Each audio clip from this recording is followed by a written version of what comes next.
sing of your love forever.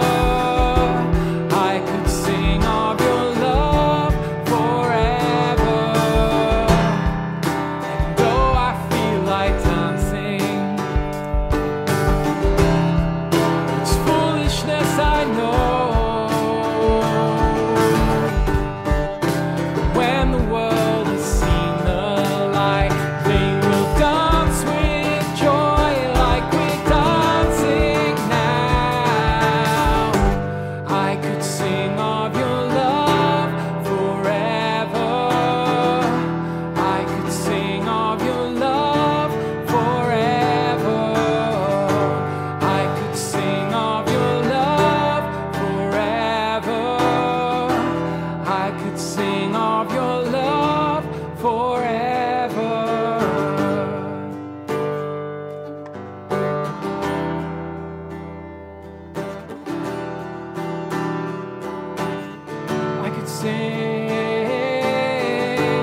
I could sing of your love forever. I could sing of your love forever. I could sing of your love forever. I could sing of your love forever. He loves us. Oh, how he loves us. Oh, how he loves us. Oh, how he loves us. He loves us. Oh, how he loves us. Oh, how he loves us. Oh, how he loves us. Yes, he loves us. Oh, how he loves us. Oh, how he loves us. Oh, how he loves us. Yes, he loves us. Oh, how he loves us. Oh, how he loves us. Oh, how he loves us.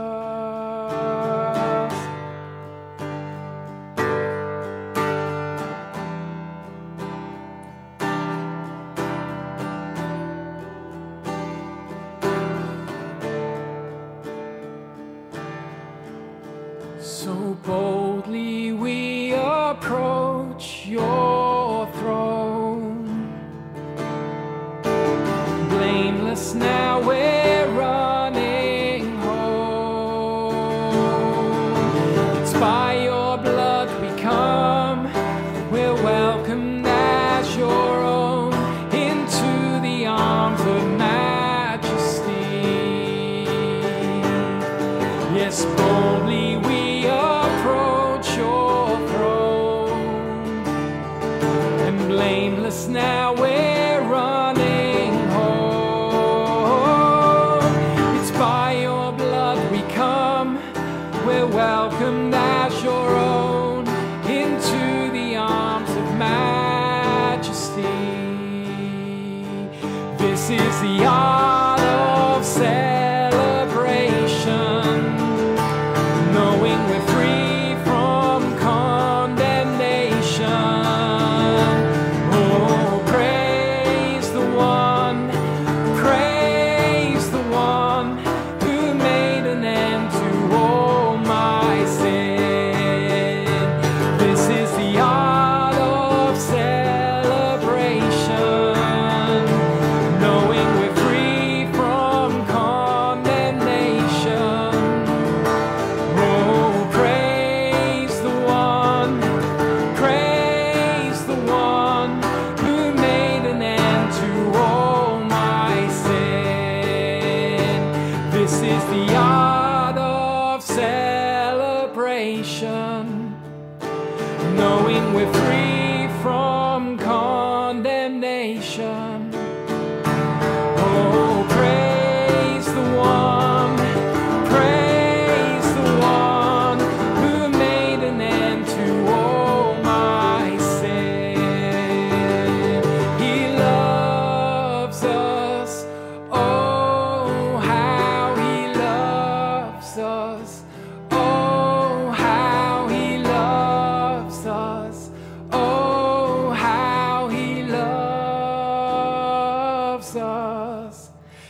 Yes, he loves us. Oh, how he loves us. Oh, how he loves us. Oh, how he loves us. Yes, he loves us. Oh, how he loves us. Oh, how he loves us.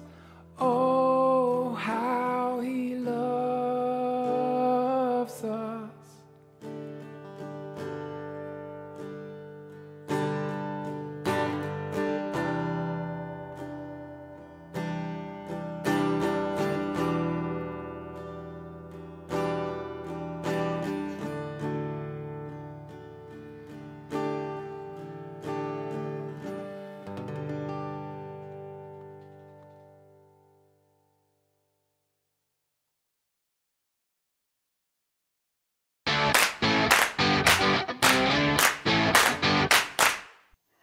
Hi everybody, good morning. I just want to say first how much I appreciate our leaders and Steve Bowers for all the work that they've put into to doing all this technology stuff and just making sure that we are encouraged as a church. They just do it to serve us as a church, and we really do need that encouragement at the moment in this complicated lifestyle. So as you probably know, we're doing a series of talks on prayer and the parables to know how God is speaking to us personally through them. I've been asked to share some thoughts on the subject humility in prayer.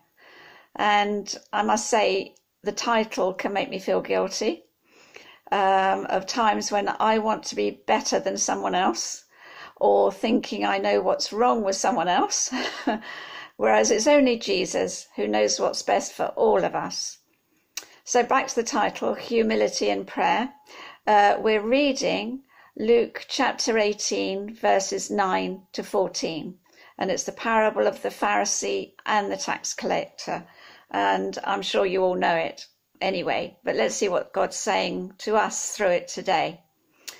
So, to some who are confident in their own righteousness and look down on everyone else, Jesus told this parable. 2 men went up to the temple to pray, one a Pharisee and the other a tax collector. The Pharisee stood by himself and prayed, God, I thank you that I'm not like other people, robbers, evildoers, adulterers, or even like this tax collector. I fast twice a week and give 1/10 away of all I get. The tax collector stood at a distance. He would not even look up to heaven, but beat his breast and said, God, have mercy on me, a sinner.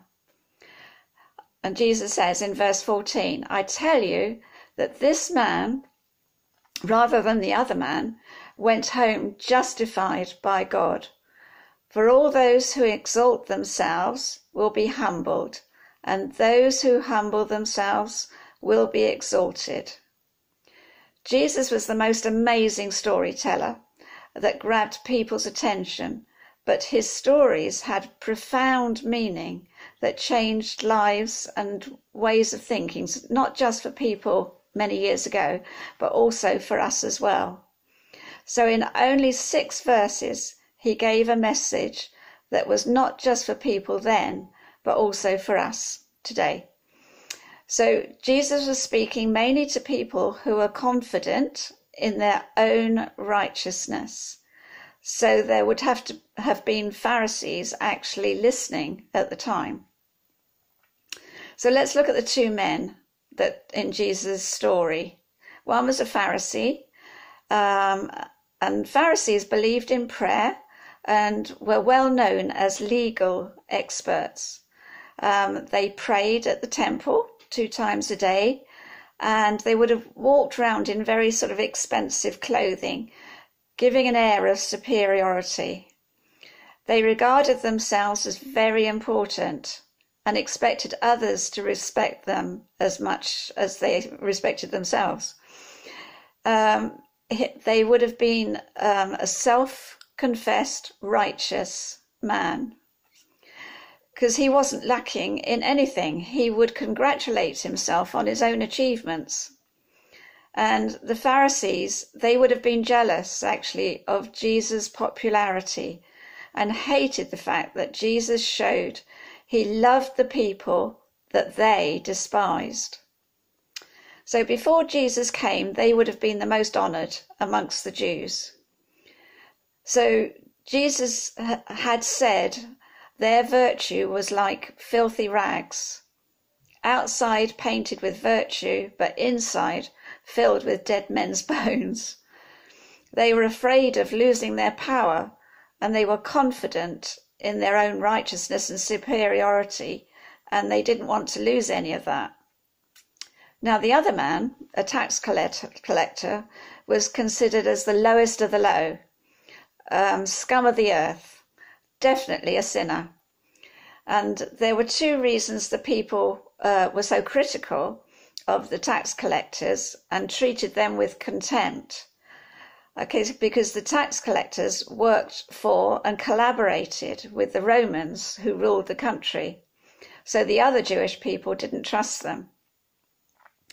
The tax collector's job was to collect the taxes the people owed to the Romans, and they had a reputation for collecting too much and pocketing the extra for themselves. They were considered full of greed. If the people couldn't afford to pay the tax, he would report them to the Roman officials, and they would be punished. So you wouldn't choose a tax collector to be your friend. But in Matthew chapter 9, verses 10 to 13, it was said Jesus had dinner with tax collectors.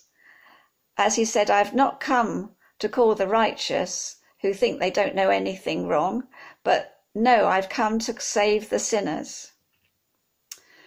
So we have two extremes in Jesus' story. Both went to the temple to pray to the same God that they both believed in. So far, so good. But what came next? The Pharisee stood by himself. Okay, it looks as if he's saying, okay, I'm here, God. He says, I'm not like other men. Really? Why not? I'm not like the robbers, evildoers, adulterers, or even this miserable tax collector. He was self-congratulating. He compared himself with those who are counted as sinners. And he was talking at God, not to God. Really important bit, I think, talking at God, telling him how wonderful he was.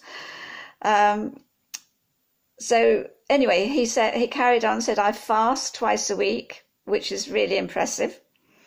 And I give away 1/10 of all I get. So that's really good. That's a right thing to do. And he was completely self-righteous. He was moral, and he did everything he should in his own eyes. He was doing really well in earning his position before God.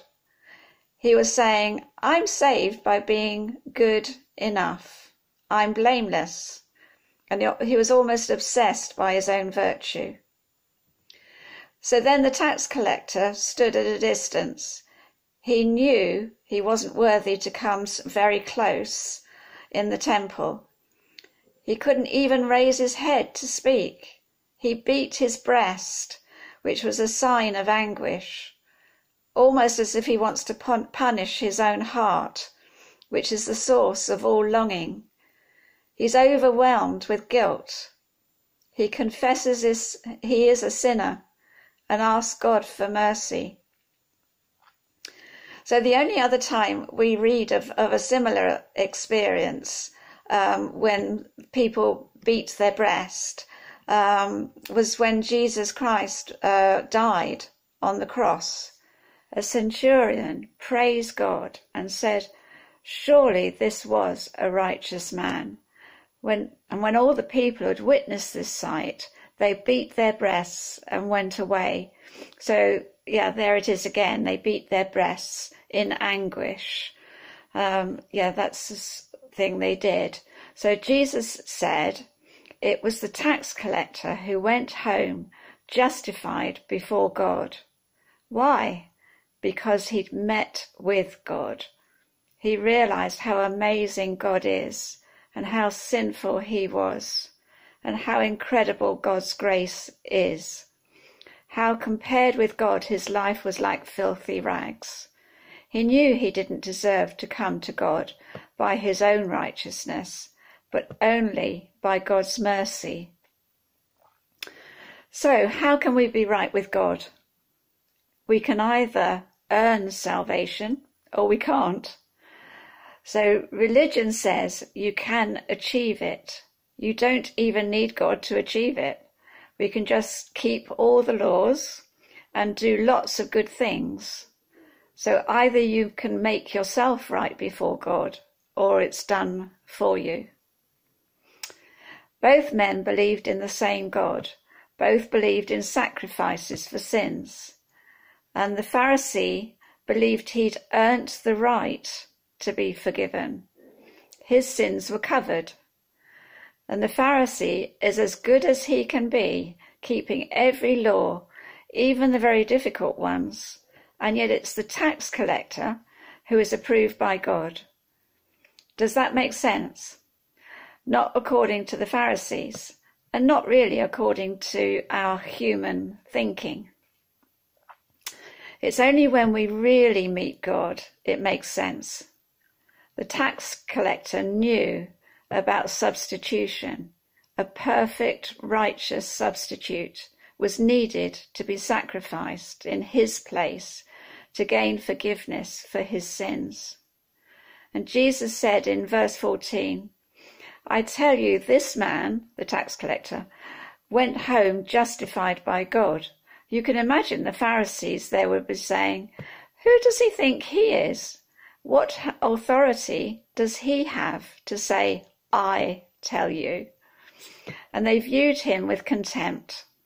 Doesn't he know who he's talking to, because he was turning all their beliefs upside down and gaining favor with the people? They were really jealous. In James chapter 4, verse 6, it says, "God opposes the proud, but shows favor to the humble." And Jesus was saying, don't look down on others, because no one is beyond God's forgiveness. So if there's anyone listening to this that thinks they've done too much wrong and that God won't want anything to do with them, please don't, because he says no one is beyond God's forgiveness. So what is Jesus saying to us? He's the only one who is wholly righteous. It's only through sacrifice of himself that we can come to God and receive his mercy. Keep your focus on God and realize how wonderful he is and how incredible it is that he counts us as righteous because he's in us. Take our eyes off God and onto ourselves or onto others, and our thinking and beliefs run away from the truth that Jesus Christ is the only righteous one. Thanks very much.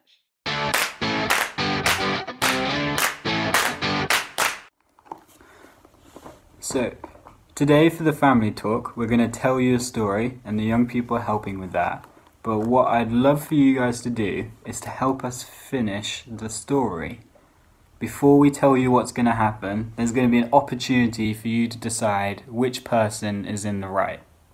Okay? So, listen carefully.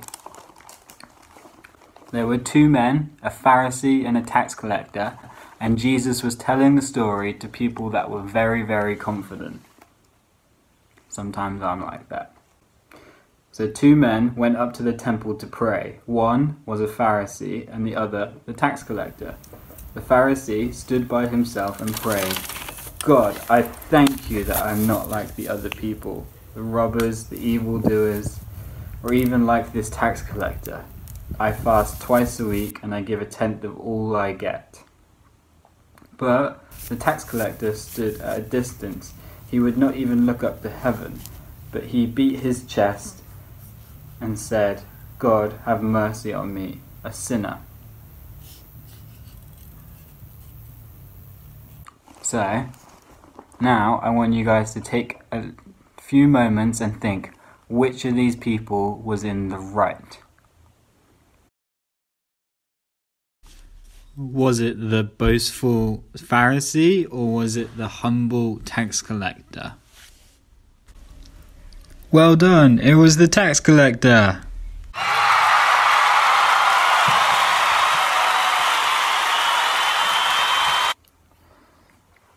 So after learning the story, now it's important that we consider why humility is important when we pray.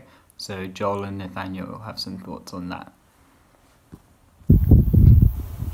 Alright, Nat, why is it important to be humble when we pray?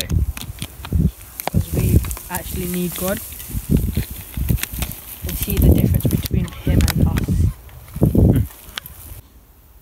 Joel, why is it important to have humility in prayer? To show that we actually care about what we're talking about